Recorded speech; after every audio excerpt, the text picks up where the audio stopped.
सुप्रभात प्रिय विद्यार्थियों, आज हम कक्षा 10 के व्याकरण में समास बिंदु का अध्ययन करेंगे। समास, जिसको अंग्रेजी में कंपाउंड कहते हैं, कंपाउंड्स। तो समास क्या है, समास किसे कहते हैं और समास किन के मेल से बनता है, इन सब का अध्ययन हम आज करेंगे। तो सबसे पहले आता है समास। समास किसे कहते हैं?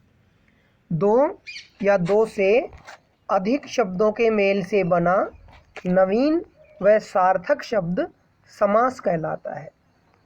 इसमें शब्दों का मेल होता है, दो या दो से अधिक शब्दों का मेल हो और उससे कोई नया शब्द बने और अर्थ लिए हुए हो, सार्थक शब्द, अर्थयुक्त शब्द हो, वो समास कहलाता है। समास में दो या दो से अधिक शब्दों का मेल होगा और नया और सार्थक शब्द बनेगा। तो ये हुई समास की परिभाषा। दो या दो से अधिक शब्दों के मेल से बना नवीन व सार्थक शब्द समास कहलाता है। अब वो इनके मेल से बना जो पद होता है, शब्द होता है, वो क्या कहलाएगा? सामासिक पद। तो परस्पर मिले हुए शब्दों को समस्त पद या सामासिक पद कहते हैं। दो या दो से अधिक शब्द जब मिलेंगे और उनसे मिला हुआ जो शब्द बनेगा उसको या तो समस्त पद कह देंगे या फिर सामासिक पद कहेंगे। ये तो हुआ समास। अब सामासिक पद को अलग अलग करना कहलाता है समास विग्रह। तो समास विग्रह क्या है? सामासिक पदों को अलग अलग करना समास विग्रह कहलाता है। कोई भी सामासिक पद है जो दो या दो से अधिक शब्दों के मेल से बना और उन शब्दों को जब अलग अलग करते हैं तो वो समास विग्रह कहलाता है। अब आगे आता है समास के प्रकार। समास के कितने प्रकार होते हैं? तो समास के 6 प्रकार होते हैं। समास के 6 भेद होते हैं जो निम्नलिखित हैं। पहला अव्ययी भाव समास, दूसरा तत्पुरुष समास, तीसरा कर्मधारय समास, चौथा द्विगु समास, पांचवा द्वंद्व समास और छठा बहुब्रीहि समास। ये समास के 6 प्रकार हैं। यहाँ पर प्रश्न बनेगा, समास किसे कहते हैं और समास के भेद कितने होते हैं, नाम लिखिए। तो समास किसे कहते हैं, उसमें समास की परिभाषा लिखनी है और समास के भेद के 6 नाम लिखने हैं। इनको आपको याद करना है। पहला अक्षर इनका याद कर ले तो सारे याद हो जाएंगे। ये हो गया समास। अब इनमें पहला आता है अव्ययी भाव समास। अव्ययी भाव समास किसे कहते हैं या अव्ययी भाव समास की पहचान क्या है? तो जिस समास में प्रथम पद प्रधान हो तथा प्रथम पद अव्यय या उपसर्ग होता है उसे अव्ययी भाव समास कहते हैं। प्रिय विद्यार्थियों, अव्ययी भाव समास में जो सामासिक पद होगा उसका पहला पद ही प्रधान होता है और पहला पद, प्रथम पद या तो उपसर्ग होगा या फिर अव्यय होगा। ये इसकी पहचान है। जैसे यथाशक्ति, प्रतिदिन, आजन्म, प्रत्येक, ये जो उदाहरण मैंने दिए हैं। तो यथाशक्ति में पहला पद है यथा और द्वितीय पद उत्तर पद है शक्ति।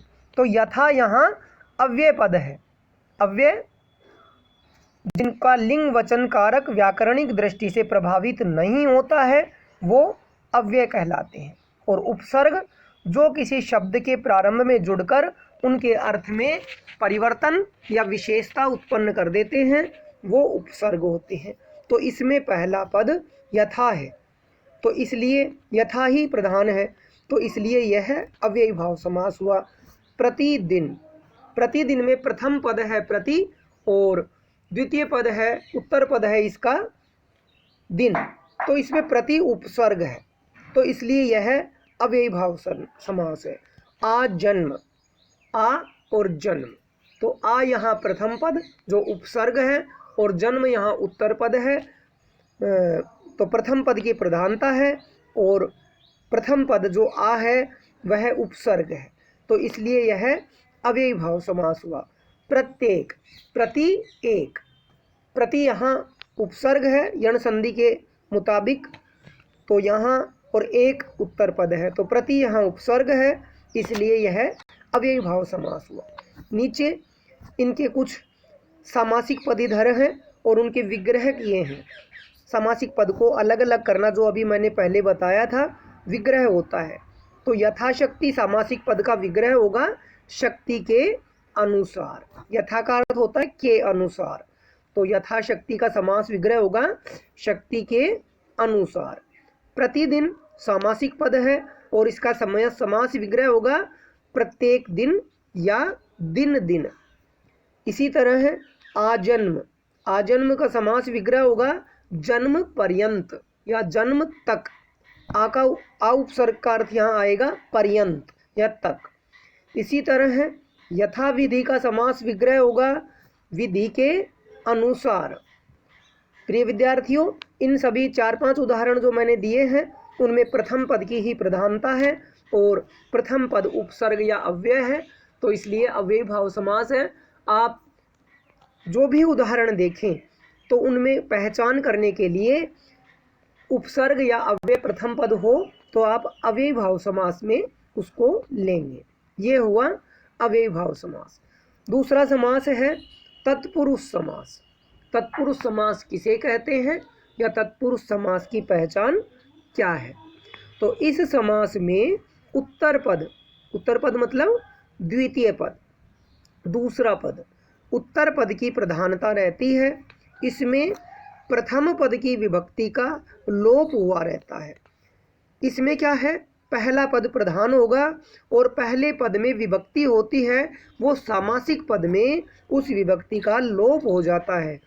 इस समास में जिस कारक की विभक्ति का लोप हुआ रहता है उसी कारक के नाम पर समास का नामकरण होता है। इसमें क्या है, तत्पुरुष समास का नामकरण हो जाएगा अलग अलग। तो जिस कारक की विभक्ति का लोप होता है उसी कारक के अनुसार समास का नामकरण होता है। तो यह द्वितीय विभक्ति से लेकर सप्तमी विभक्ति तक चलता है, अर्थात कर्म कारक से लेकर अधिकरण कारक तक। तो इसके नामकरण जो आएंगे जैसे कर्म तत्पुरुष, करण तत्पुरुष, संप्रदान तत्पुरुष, अपादान तत्पुरुष, संबंध तत्पुरुष, अधिकरण तत्पुरुष, ये इनके अलग अलग भेद हैं और इनका अध्ययन हम कल करेंगे। आज का जितना पढ़ाया उसका गृह कार्य में 2 प्रश्न आपको करने हैं, जिनमें पहला प्रश्न है समास किसे कहते हैं, समास के प्रकार लिखिए। इनमें आपको नाम भी लिखने हैं। दूसरा प्रश्न है अव्ययी भाव समास किसे कहते हैं, उदाहरण सहित स्पष्ट कीजिए। इतना आपको गृह कार्य की नोटबुक में करना है और कल हम तत्पुरुष समास के भेदों का अध्ययन करेंगे। तब तक के लिए धन्यवाद।